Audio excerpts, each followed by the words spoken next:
2021-жылдын 13 декабрь күнү болжол менен саат 10 чамасында Кара Суу райондук ички иштер бөлүмүнө жарандардан телефон аркылуу маалымат түшкөн. Анда ошо бир ишкерди белгисиз 20-25 жаштагы 3 жаран ок атуучу курал менен коркутуп, акчаларын алып кеткендиги тууралуу кабар түшкөн. Бул боюнча Кара Суу райондук ички иштер бөлүмүнүн кызматкерлери дароо ыкчам иш-чараларды жүргүзүп, окуя болгон жерге барган учурда милиция кызматкерлери ар тараптан ороп келгенде өздөрү келген автоунаасын өрттөп, кылмышка шектүүлөр качып жөнөшкөн үч тарапка. Бирөөсү ошол эле жакынкы жердеги нан ташыган автоунаага отуруп, автоунаанын айдоочусун алып таштап ордуна отурам дегенде милиция кызматкерлери барып кармап кылганга аракет кылган. Кармоо учурунда тапанчадан 3 жолу ок чыгарган. Бактыга жараша эч ким жабыркаган жок. Ошондой эле экинчи кылмышка шектүү ошо жакын жерде турган жүргүнчүлөрдү айдоочу микроавтобусун барып, анын айдоочусун тапанча такап айдайсың деген учурда артынан милиция кызматкерлери барып калып, аны дагы кармашкан. Үчүнчүсү ошо көчө менен качып баратып, артында кубалаган милицияларга карата ок чыгарган. Ал ок тийген эмес, жакшы. Анан ошол өзүн өзү коргоон ыкмасын колдонушуп, аны да куралсыздандырышкан. Жанынан карап калган учурда алардын ошол көтөргөн сумкасынын ичинен автомат Калашникова 2 магазини менен 58 патрону менен огу менен алынды. Ошондой эле 2 тапанча, бирөөсү Макаров үлгүсүндөгү 9 мм үлгүдөгү тапанча, октору менен ошондой эле чет өлкөлүк үлгүдөгү тапанча.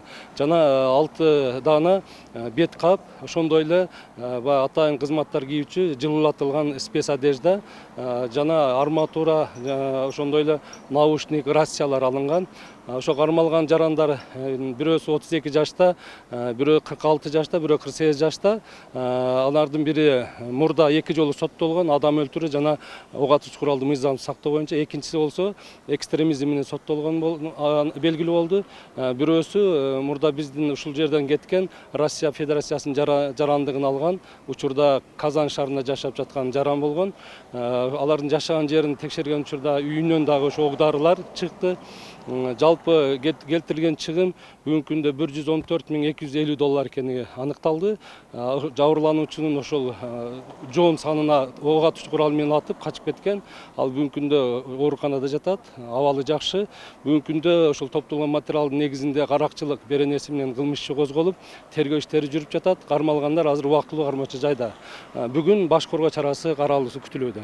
Жана ошолор эле кармалгандардын буга чейинки дагы башка каракчылыкка тиешеси бар жоктугу дагы текшерилип жатат. Жок, ал жерде ошо валютада иштеген жарандын акчасы болгон, ал ошол Өзбекстандан чыгып келаткан учурда ошол тоногонго аракет кылышканда, бул ошол баягы билесиздер, чет өлкөлүк валюталарды Өзбекстанга өткөзүп, андан бул жакка валюта алып, ошону алып валюта менен алектенген жарандар экени, жана ошол акча дагы каяктан келгенин бүгүнкү күндө иликтенип жатат да. Бул ал өзүмдүк эмес, шериктеримки деп атат. Кишери ким экени азыр бүгүнкү күндө такталып жатат.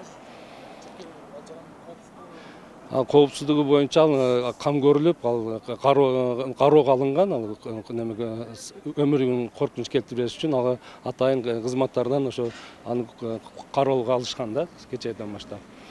Анан билесиздер, буга чейин дагы былтыркы жылдары ошондой эле каракчылыктар болуп, бет ачылбай келген да. Бирок ошол кечээ күнкү аракеттери, алардын ошо машинаны өрттөп качкандары бардыгы ошол окшош болуп атат да. Бүгүнкү күндө ошол нерселер дагы текшерилип жатат. Ошолордун катышы барбы жокпу былтыркыга?